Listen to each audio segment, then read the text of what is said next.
জায়েজ নাই। 3 দিনে খাওয়ানো, 40 খাওয়ানো, এগুলো নিয়াহা। মুর্দার কবরে আযাব শুরু হয়। বুখারীতে একটা বর্ণনা এসেছে, আল মাইয়িতু ইউআযযিবু বিমানিহি, মুর্দার কবরে আযাব শুরু হয় যখন আপনি মুর্দার জন্য বিলাপ করে কাঁদেন অথবা 3 দিন 40 ব্যবস্থা করেন।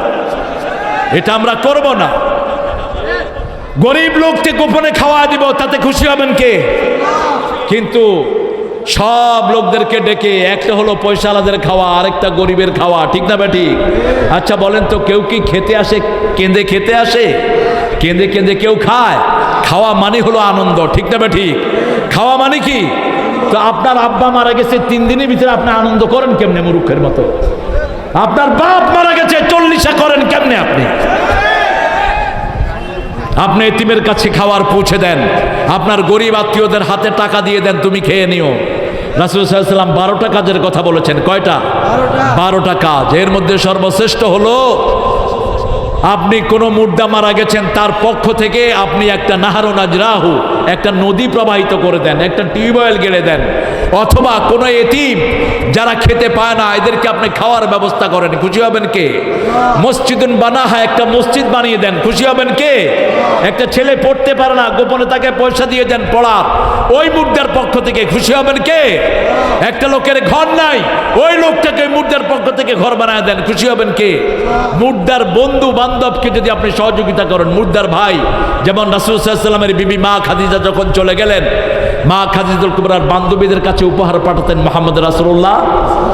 আবার নিজের আব্বা আব্দুল্লাহর বন্ধুদের কাছে উপহার পাঠাতেন, আম্মা আমিনার বান্ধবীদের কাছে উপহার পাঠাতেন। রাসূল সাল্লাল্লাহু আলাইহি ওয়াসাল্লাম মুর্দা ব্যক্তি মারা যাওয়ার পরে এই মুর্দা ব্যক্তির জন্য জ্ঞানের ব্যবস্থা করতেন, 12টা কাজ করতেন। আমরা সেটা করব, যেটা করেন নাই সেটা আমরা করব, কারণ রাসূল যেটা করেছেন সেটাই ইবাদত। কার হুকুম? আল্লাহ বলেছেন তোমাদের রাসূল হলো সোজা পথ।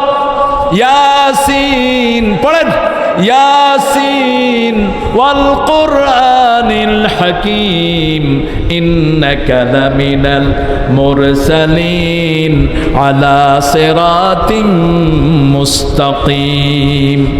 আল্লাহর কোরআনের কসম, ইয়াসিন আল কোরআনিল হাকিম, বিজ্ঞানে ভরা কোরআনের কসম, ইন্নাকা লামিনাল মুরসালিন, আপনি প্রেরিত রাসূলদের একজন, আলা সিরাতিম, সিরাতুল মুস্তাকিমে আপনি আছেন। আমরা বললাম এটা পাবো কেমনে? আল্লাহ বলেন আনি'বুদুনি হাদা সিরাতুম মুস্তাকিম, আমার ইবাদত করো, সিরাতুল মুস্তাকিম দেখিয়ে দিবেন কে? চূড়ান্ত কথা, আল্লাহ বলেন ইবাদত আছে যেখানে জান্নাত আছে। এই মাহফুজ, এই মাহফুজ, পানি পড়া নিতে হলে বিবির থেকে নেন, পানি পড়া নিতে হলে মায়ের থেকে নেন। মায়ের গুণ বাপের থেকে কয় গুণ বেশি? কয় গুণ? রাসূল সাল্লাল্লাহু আলাইহি ওয়াসাল্লামকে জিজ্ঞেস করা হলো খেদমত করবো কার? বুখারী হাদিস। রাসূল বললেন মায়ের।